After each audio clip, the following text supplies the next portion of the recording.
Hello, it's Deborah from the attic, and today finally I get to share with you how to make this for signature miniature journal. This is the size that I make for myself the most often and use the most often because it's such a convenient size. I'm going to show you how to make the signatures, how to make sure that you get lovely smooth ends on the ends of your pages in your signatures, how many sheets to use to create the signatures, and then how to sew them in. Now, to demonstrate how to make this, I've actually made a kit. This has all been made with items from the kit, which will be in my Etsy store. You can see the link below the video under more information that will take you directly to it. The important thing I want to say is that you don't need to buy the kit in order to make one of these. You can make this using any pages, any papers, any blank papers that you have, any tea or coffee stain papers that you have. Use whatever is convenient to you. The point about the kit, however, is that it includes a template. The template is really, really useful, and I use a template myself all the time. This is mine. I use it so often I've laminated it, but that is my template that I use when I'm making journals. And the template includes threading instructions. Now, it has these both visually and in written form because people learn in different ways. So that way I hope I've captured the way that you best like to learn. It's also got everything marked out, where to position the holes, how far apart they need to be, so you don't have to think about it. You can simply enjoy pulling together the pages, whether they be from the kit that you've printed off or if they are your own. It doesn't matter. The joy, however, of the template is that you can print it time and time and time again. If you haven't already, please subscribe and please hit the notification bell at the top to make sure that you get told when any new videos are loaded up, although generally I load up fresh videos with fresh creative content every Friday evening. So let's get on with making this little journal. The first thing I want to talk about is paperweights, because if you understand about paperweights, it can save you a lot of wasted paper, and it means that knowledge is power and you will know exactly which paper is right for whichever project you want to do. I have 4 different paperweights, and I've got 80 GSM, 100 GSM, 120 and 160, and GSM is the standard UK and European way of weighting paper, and it refers to grams per square metre. In USA and Canada, they work out the weights of papers differently. They use what is known as a basis weight, and it's always specified in pounds. And the basis weight is the weight of a 500 sheet ream of uncut paper. So the rough equivalent for 80 GSM, which is a very thin, very light, it's like a draft paper. It's what you would use to run really cheap copies through your photocopier or your printer. And that is the equivalent of 20 to 24 pounds in weight. The 100 GSM, which as you can imagine is a step up, it's slightly thicker, is 26 to 28 pounds. The 120 GSM is 32 pounds. And the 160 GSM, which is the heaviest weight that I use in relation to printing anything for journals, is 45 to 50 pounds. So why do you need to know all of that? When you're making a large journal, this is a journal that I've shown you how to make, and I'll provide a link up there so you can see how to do it. I used 160, so 45 to 50 pound paper, because it's thick enough that it can take printing on both sides. So when I was printing out the pages for these on my 160 GSM paper, I could be confident that there would be no bleed through of colours from one page to another. It also is a lovely strong paper for adding gluing in corners like this, or if you want to do any sewing such as this, it's a good tough paper. And again, there's no bleed through from any of my printed papers. So if I'm making a single signature journal, which will contain, I think this has about 10 or 12 pages in the signature, I like to use a weighty paper because it adds a useful bulk to the journal. That's not always the case, but in this size, it adds a useful bulk. When I'm making little journals like this one, this is a little prototype, little experiment that I've been working with. When I'm making little journals, I change the weight of my paper, because if I were to put 160 GSM, my standard thickness of paper, in every single signature, the journal would be really fat, it would be really bulky, and it would be like cardboard, because as you cut this down, as you cut it in half and then quarter it maybe, it gets a bit thicker. It feels like it doesn't actually physically get thicker, but it feels thicker. So when I'm making signatures for little books, I like to use a lighter weight of paper. But then we come up against a dilemma. If you use an 80 GSM paper, as I have done here, I've printed out part of the kit so you can sort of see how it would look, but if I turn it over, you can see that the image is bleeding through from below, because 80 GSM is not a thick paper.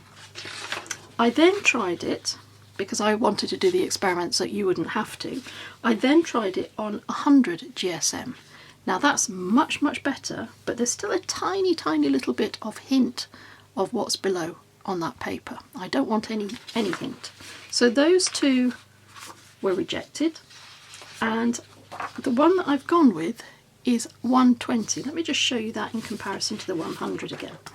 So here we can see we've got some bleed through here, but it's hardly visible at all on this page. It is still a tiny wee bit visible, but that's because that's quite dense ink. The other thing then to tell you about this kit, because I printed out the same page so we were making the same comparison, is that the designs on this are therefore designed to be printed on one side only. They're not designed to be double-sided printing. For that reason, all of the images throughout the kit are very soft and pastel tones, deliberately, so that there's less risk of anything bleeding through your pages. So they're only designed to be printed on one side, and then they have their square boxes around them to show you where to cut out each page. And what you do is you cut out inside the black lines. The other thing to tell you about the way the kit has been designed, and I'll show you the rest of the pages in just a moment, is that the little extra images and all the little visual bits have been pulled in ever so slightly from the edge, from the little margin here, and the same here, and you'll see this throughout all of the pages that I'm going to show you. Everything is slightly in, it's not right on the edge. The reason for that, as you will see when we come to actually construct the journal, is that when you put your pages into the signature to begin with, the centre ones, the ones right in the middle here, will actually stick out a wee bit. Not very much, but a wee bit. So what you have to do is cut them off. Because I didn't want you to lose any of the design elements, they're all slightly further in to allow you a little bit of extra room to cut off those edges. And I've printed out all of my pages on 120 GSM. That's a nice lightweight for a small journal that won't make it feel too bulky. Let me show you the kit. This is it printed out, but I want to explain how I put it together. So I've already told you that everything is pulled in, so you've got space then to cut down your pages where necessary.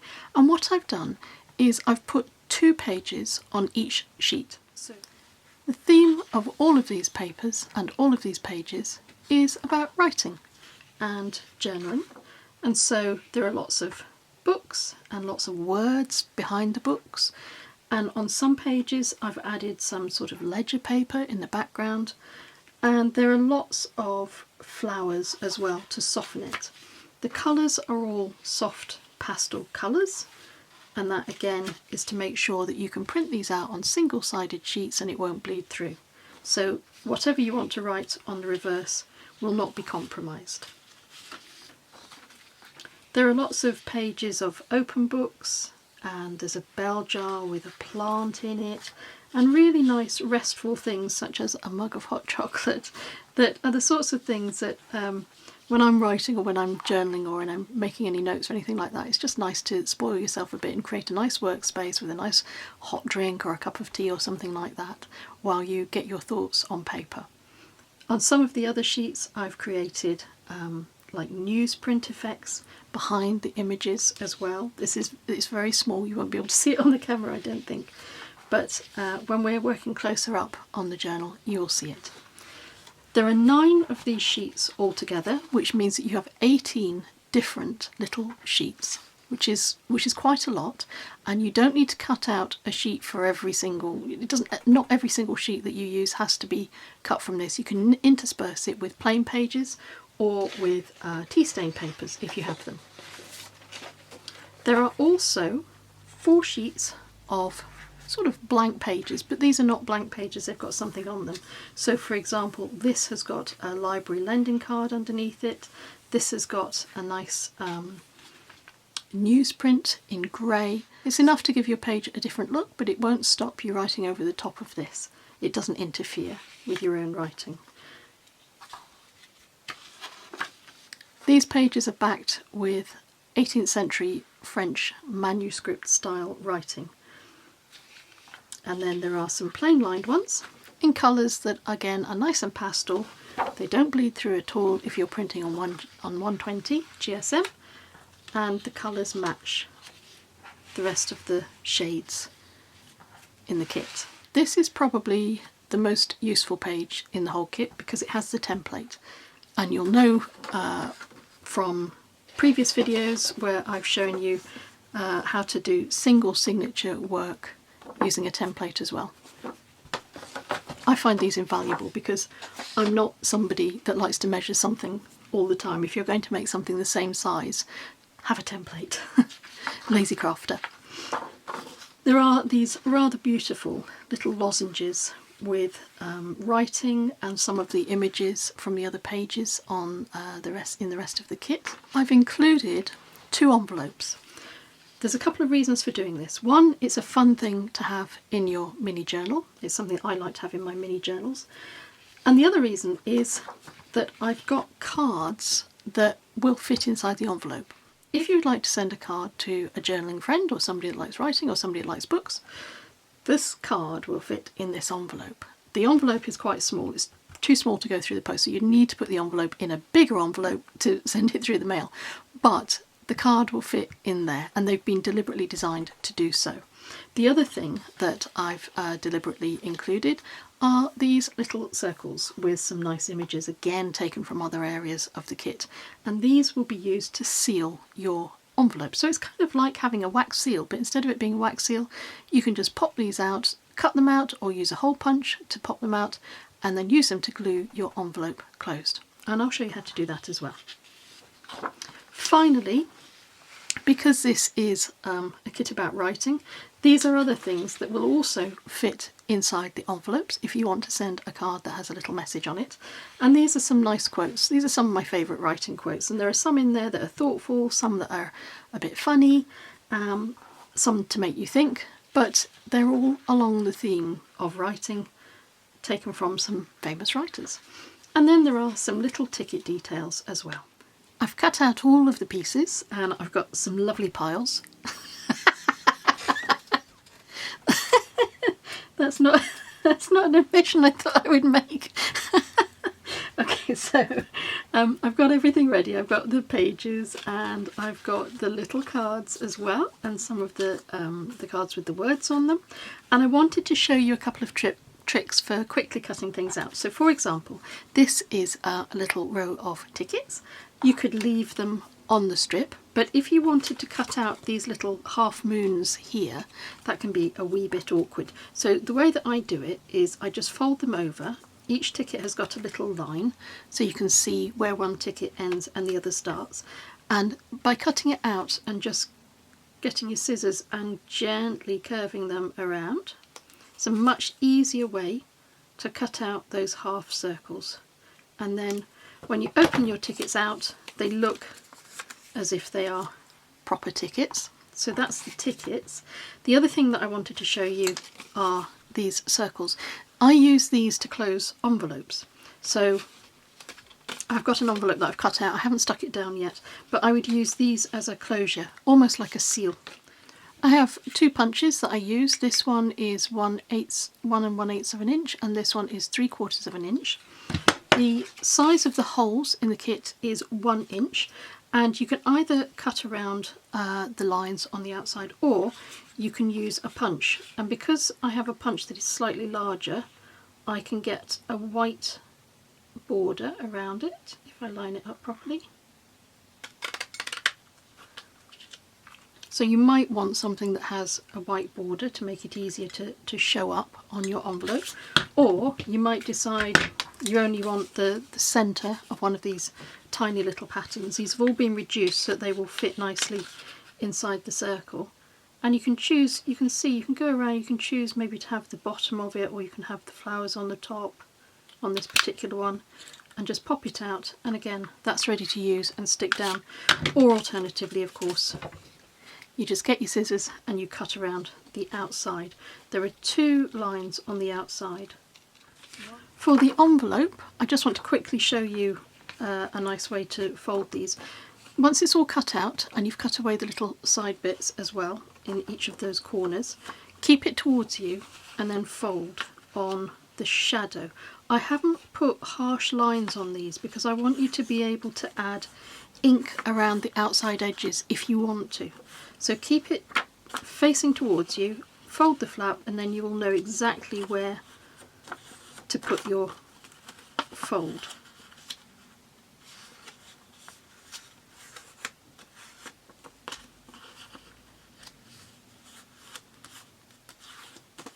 And you can use a bone folder if you want to make those edges nice and sharp. When I turn it over, it goes like that. The 2 side flaps go in, the bottom flap comes up, you glue a very, very thin little line there, and then you have your seal, and that's it. You have a nice little envelope. If you're going to use your own papers and you're not going to rely on the template in the kit, these are the measurements for the cover and for the signatures. And I've done these in metric and imperial. So what I advise you to do is maybe pause the video at this point and make a note of all of these numbers. The only ones that I think I probably need to explain a little bit are where the holes are positioned. So the first hole in imperial, the first hole arrives at 3/4 of an inch.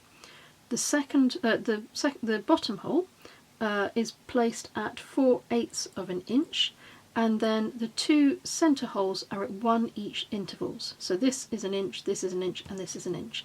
And it's the same on the metric side, but obviously it's at 1.8 centimetres. The bottom hole is at 1.5 centimetres, and then the 2 central holes are at 2.5 centimetre intervals. And the signatures are, as you can see there, so the imperial measurements are on this side and metric measurements are on this side. So pause the video, make a note of those, maybe make your own template, and then we're good to go. I've got all of my sheets cut out that I'm going to include in my journal, and I've divided them into piles, so I've got 4 groups of 8 pages. Now, a signature is a question I see a lot, is what is a signature? How many pages should you have in a signature, or how many sheets should you have in a signature? There isn't a fixed answer. An actual original signature in traditional bookbinding is 4 sheets. That's a signature. For our purposes, we can use however many we want. When I'm using thin paper, I would maybe put in 10, because of the thicker quality of the paper that I've used to print out my little sheets. I'm going to use 8. I also quite like a fat journal. I like to know there's lots of space in there for me to write and add notes and things as I go along. The way that I've divided these up is I've got 7 little printed sheets, and I've added in a little bit of cream paper that's just plain. I've cut it down to size, I've added it in, and that completes my signature of 8 pages. And the other thing I want to just draw your attention to is when you're putting your signatures together, don't put them all facing the same way. Have a little bit of variation. So this one, the printed page is on top, and the next one is blank because I've put the printed page the other way around. And when you're putting them together, be mindful of what you'll have in the middle. This is the page that will be in the middle, and I want this printed work to be visible on the outside. So I'm actually going to turn it inside like that, because I'm going to do something different with the centre page, and I will show you when we get to that point. But I want to have this piece showing. I've prepared all of my signatures the same way. The next thing I have to do is fold all of the pieces of paper. If you have a scoreboard, you can use a scoreboard. I actually find I'm just as quick to go through each of my pages and fold them like that, and I'm going to try and keep them in order. And the way to keep them in order is to do one page, put it to one side, do the next page, and nest the first one inside it. And I'm going to keep going, folding,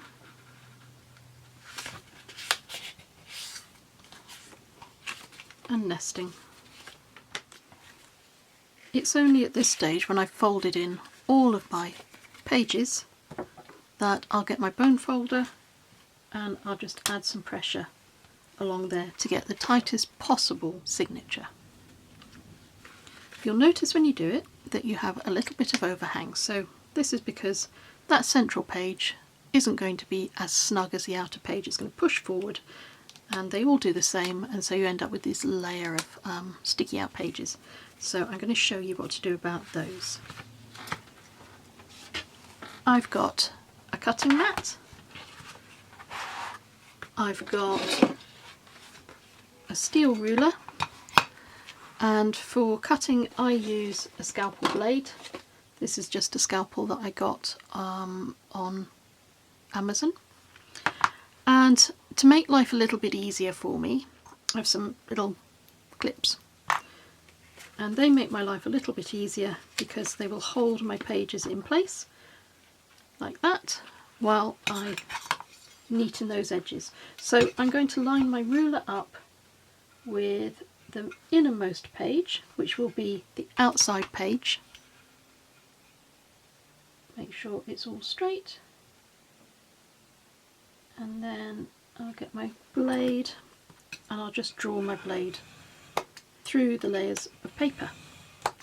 When you're using a scalpel or a blade like this that's got an angled head, try and use as much of that angle as you can. Don't just go with the tip, with the foremost part of the blade. Try and use all of the blade. It means that your blades last a little longer, and I think you get a better cut. And I'm not applying a great deal of pressure. I'm holding everything firm and in place, but I'm not applying a lot of pressure. I'm just allowing the blade to do the work.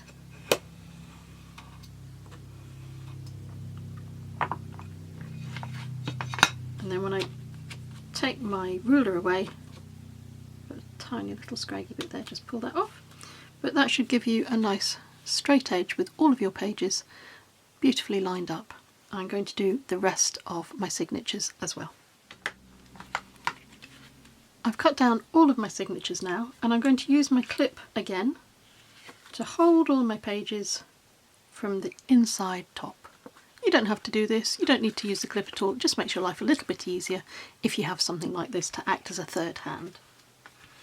These are all done, these are all ready, so now I can begin to punch the holes in for where they're going to go in my cover. Now, let me talk to you about the cover. I'm going to use a cover that I made previously. This is a cover that I made for a video which I will link up there so you can see how to do it. It uses a material called Craftex, which is fabulous. I use it a lot. It's flexible, it won't rip, it's very durable, it has the same sort of properties as leather, but it's a non-leather product. It's made from, I believe, paper, and you can emboss it, paint it, cut it, stitch it. It's very, very versatile. So I'm going to use this because I have this and I would like to. I think it'll go well with the theme of the little kit and the pages. Of course, you can use anything to make a cover. You can use paper bags to make a cover. I'll provide a link up there so you can see how I made my paper bag cover. So don't think you have to have Craftex or you have to use Craftex. I'm going to use this because it's what I have and I like to make sure that things are used up. I've already added the holes in here with my own personal template, but it was the same size as this template. So I'm going to add the holes now to my signatures. The way to do that is to fold this. Always, if you keep the item that you're folding towards you, you'll always know that you're folding in the right place. So I'm folding that one.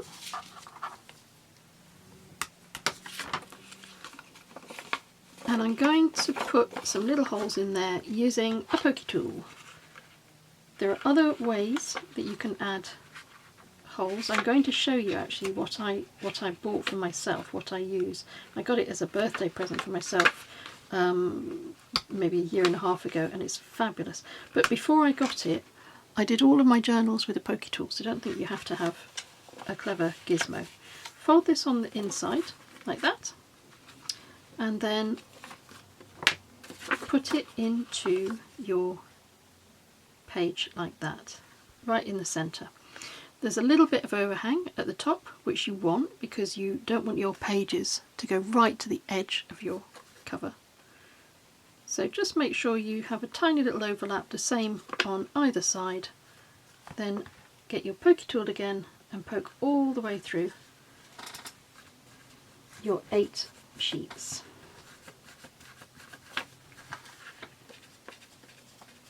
Can you see the tip of the needle popping out there? That's it. And push it through so there's a nice diameter on that hole, but it doesn't need to be huge. So do that for all of the rest of the lines, the holes, orange little holes on that line. The gizmo that finally replaced my long-suffering pokey tool, you can see how much work it's had because the top just slides, that little bit, that rubber bit just slides down there. It never stays on the top. It's been very, very well used. But what replaced it was a thing called a screw punch, and I'll provide a link below the video. So in the read more section below the video, go down there because that's where all the links are to anything that I've used. And I use a hole punch that has a 1mm bit. I'll show you how it works. These are they're not expensive, but they're a considered purchase. If you're making journals all the time, I would highly recommend it. But otherwise, you don't need it to make a journal. But I will show you. So the idea is that you push it down like that, and it pushes down with this sharp bit here straight through the hole. And you might have to press down sort of 6 or 7 times in order to get the hole poked through. I'm on my second bit, little sharp ended diameter thing at the end because I make so many. And then this captures the little tiny pieces in here, and you spill them out like that and then put them in your bin. So I'm going to complete my journal using my screw punch. I want to show you how the holes should line up in the signatures once you've poked all the little holes through. And if you put the pages, the edges together like that, you should see that the holes line up perfectly, and so you know you're going to get a really nice good fit. Of course, we have 4 rows of holes, and I'm going to use my pokey tool to finish poking these out, because these are what we will use to give us a guide for when we're sewing in signatures. I want to show you the difference between using a pokey tool and using a screw punch. The screw punch will take out a very clear little hole like that. You still get a little bit of paper pushing through from underneath, but it's a much clearer hole than with the pokey tool. But I never like to assume that people, I mean, how many people really have a screw punch? It's just not something you have lying around. But as I said, that's only really if you're going to make loads and loads and loads of journals like I do. Those little holes are all punched out to enable you then to place your template on whatever is going to be your cover, and you line it all up, and then you would use the holes that you've made, pokey tool again, poke straight through. Let me do this so you see. You poke it straight through so you have the hole of your cover. And it means that when you take this away, keep this to one side because this gives you the threading instructions, but all of that is marked out to enable you to get a really nice neat line of dots or holes for you to sew in your signatures, and everything will look beautifully even. Everything's prepared and ready for us to sew the signatures into the cover. To do that, you'll need a needle that has a nice big eye in it there, so it's nice and easy to take a fat thread. And I see a lot of questions about using the right thread. Is there a right thread? What size of thread should you use? This is some crochet cotton. I don't know what size it is because the label has long since disappeared, but I hope that gives you an idea of the sort of thickness that it is. And as long as the thread you want to use will fit through the holes you've poked, it's the right size. So don't stress about not having the right thread or having to buy some speciality thing. I had this in the back of my cupboard, so I thought I'll just use it. But the way that I make this go through and thread a little bit more smoothly is by adding beeswax to it. So I have a beeswax block. If you don't have a beeswax block, use a candle and just drag your thread through the wax, and that will make it much easier to thread through there. And I think it probably has an element of preservation about it. I think it probably makes your thread maybe last a bit longer as well. I'm going to cut about, usually it's about 30 centimetres, which is about a ruler's worth. That usually does one signature. So I'm just going to very, very roughly get 4 pieces of thread about that size. I'm not going to cut them down right now. I'm going to give myself a bit extra because I found that the quickest way to apply the beeswax is to do it in one long length while before you cut it down. It just makes it a wee bit faster. Not that it's a nasty thing to do or you want to get it done quicker. It's just that is more efficient, I think. That's all it is. And then I'll fold this little thread in half, like that, and then I'll fold it in half again, and then I'll snip these 2 ends, and I'll snip this end, and I've got my 4 pieces of thread for my signatures. Take 1 piece, thread it through your needle. I learned a trick years ago where you fold your thread over the eye of your needle and then you pinch it and push it through, and that seems to work. I'm going to start my first signature in the most left hand of the holes, and on the threading instructions there's a visual guide to the route that you take, and there's also written instructions. Everybody learns differently, so depending on how you like to learn, hopefully this will help you. And I'm going to go in the second hole from the top, push it through,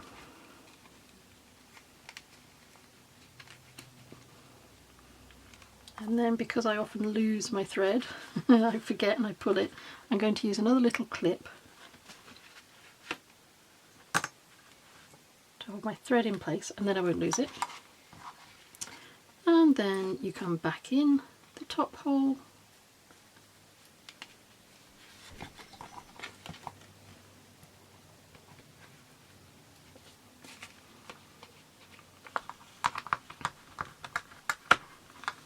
and then you don't go into the hole immediately next to it, you jump and you go into the one that is second from the bottom.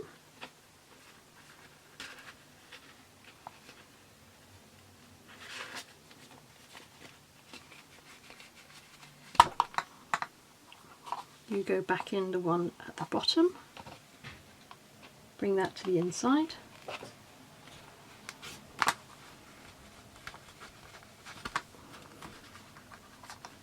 You go back in the second from the bottom and then bring it in the final hole top, second down from the top. When you bring it back in, bring it the other side of the thread like that, so you're coming up underneath the long thread that we jumped, where we jumped the hole. That will give you 2 pieces of thread that will be tied over the top of this long thread that jumped. That's important because that prevents your book falling apart. If you tied the knot under this long string, the knot would simply fall through. Don't, when you're tightening your threads, don't pull them this way because that risks putting pressure on the hole that you don't need to. Pull them up the way. So what I do is pull them up the way like that. I have a little ping on this side to make sure that those threads are nice and taut. You want them taut, not so that they will rip the holes in your book, but just nice and firm. And then I tie off with a double knot on the inside of my signature. And then snip away. That's the first signature sewn in. That's how it looks on the outside of the book. I'm going to go ahead and do my next signature, and I'm going to work from left to right. So my next signature, I'm going to be following the second line of holes in there, and I'm going to thread it in exactly the same way. With all 4 signatures sewn in, this is how the edge of your book will look. A really neat spine and plenty of space on the inside for lots of memories to be stored or ephemera to be enjoyed. And the reason that I advised you to be careful about how you fitted the inside page of your signature is because you can turn that into a pocket.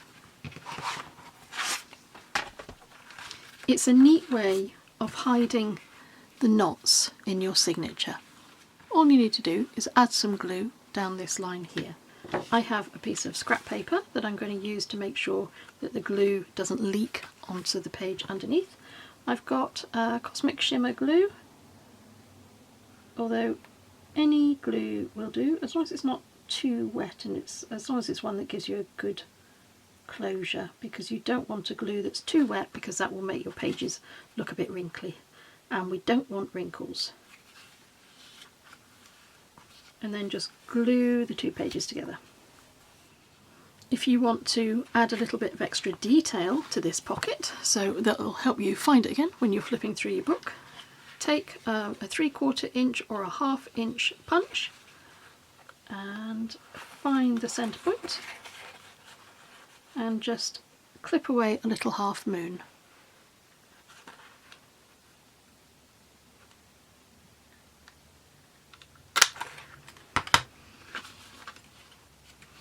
That pocket is then ready to take the little cards that are specially sized so that they will fit in a little pocket like that.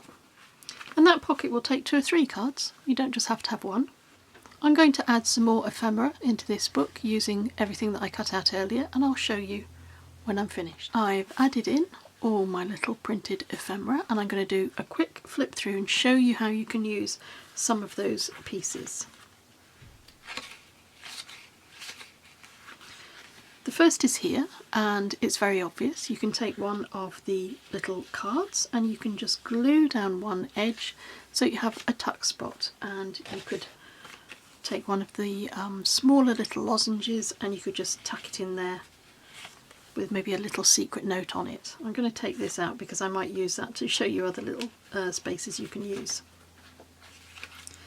This time I've taken one of the quotes and I've just glued it directly onto the page.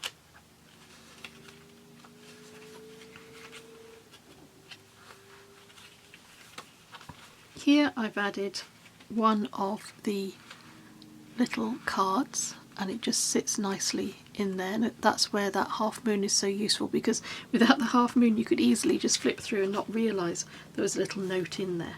That's what I like about journaling. When I'm putting my journals together after my travels or whatever I've been doing, I don't do it in chronological order. I have the journal that is dedicated to one particular thing, so maybe a course I've gone on, or sometimes just a single walk actually can fill a whole booklet if you've had lots of thoughts or if you've taken lots of photographs that you can add in. So it's all about the one thing, and then it doesn't need to be in chronological order because the topic is the same. I don't like doing things I feel under pressure if they have to be in chronological order. This time I've taken the little tickets, these little tickets, and I've folded one in half, and I've glued at the top, just at the top, and that means that I can create a band like that. What I wanted to show you with this is that obviously this piece is upside down, but it doesn't matter because you can print off and use obviously as many of the tickets as you want, and I cut out one of the same image. You could use a different image, so you could mix and match it. If you decided that you wanted the exhibition ticket to sit with the admit one, you could do that, but I thought I would just show you with exactly the same one. And the glue that I've used throughout is Beacon 3-in-1. I like this very much because it doesn't make your paper look wobbly or crinkled when it dries. And all I need to do is pop that on there the right way up, and then it doesn't matter which way up the tickets go. I can use any ticket I want. But I have my band. The other thing that I wanted to show you is this envelope. So the envelope will tuck under the band. I've used one of the little round circles. This is one of the ones that I use my punch to punch out, and I've glued it onto that top flap of the envelope. And of course once you wanted to seal the envelope, just a little spot of glue there will hold that in place. And on the inside I've added a couple of the quotable cards, and they fit in there. That closes down and it goes under your little band, and that will hold that in place nicely. I've used the lozenge here to make a bit of a tuck spot, so I've glued it on this edge and this edge. I've folded it around the page so that it curls around the page and adds a little bit of interest to that page as well, and I can add things to that. I can drop in any of the card quotes or any of the other cards or the lozenges. They just drop in there nicely. This time I've folded it around one of the lozenges, I've folded it over a page, and I've glued it in place. It sticks out a little bit so that way it will look like a tiny little tab, and I can then add something tucked in here. And the something that I've added is a sheet of paper that I've cut down to make a little card, and these cards will fit in the envelopes. So if you wanted to cut out one of the quote cards and send it to a friend as a bit of inspiration or as a bit of a G-up, or just to say hi, I'm thinking of you, you can make these little cards and you can put it in the envelope. You will probably need to put it in a larger envelope to put it in the mail, and you can send it to them. That's just a nice little thing to do. This one isn't on a card, this is just the quote card on its own. I've taken one of the lozenges just to show that you can decorate the top of a page. Just stick it straight onto a page. Again, I have my centre card holding section with the little half moon cutaway, and I've got another of the lozenges there that will take something tucked inside. I've glued a lot of the quotes into some of the blank pages, and I've used the tickets again. This one has just been glued at the top and the side, and I can stick my little quote card in there. And I also have another of my envelopes tucked into another band using the tickets again.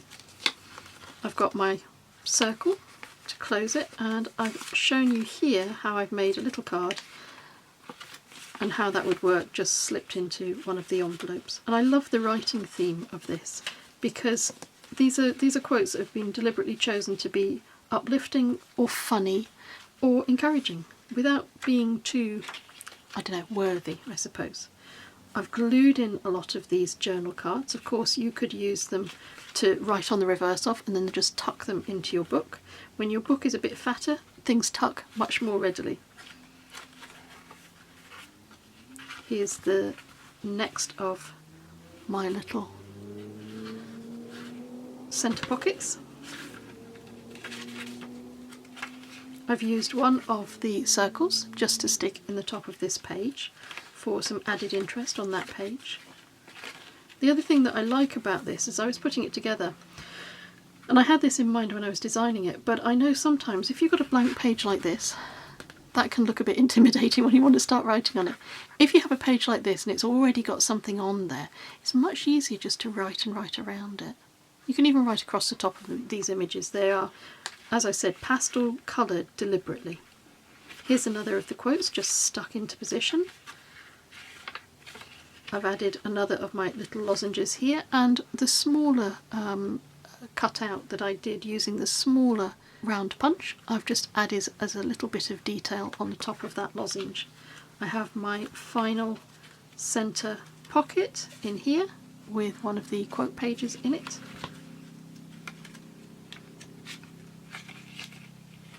I've added a lozenge here. This one is quite nice because it's got lines on it, so you could actually write on there. So if you had a heading, you could write your little heading on there and then write the detail onto the page underneath it. Quote just stuck onto a page there, and that's it, and that's my journal. I hope that was useful. I hope that's given you some inspiration of your own. Of course, you don't need to buy the kit in order to make this. You can make this using any of the papers that you might have at home, even blank pages that you decorate. But I would say that the template is really, really useful. If you haven't made a journal before and you're not sure where to put the holes for the signatures, how to make these measurements so that you get your signatures all central within a cover, this is very handy.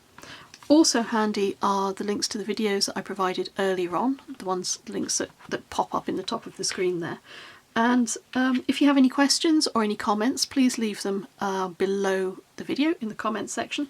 I'm interested to know what you think of the kit.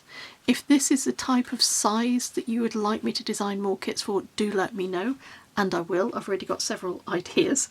And of course, if you haven't already, please subscribe. That means that you won't miss any videos, which I post every Friday evening. So every Friday night there's a new video.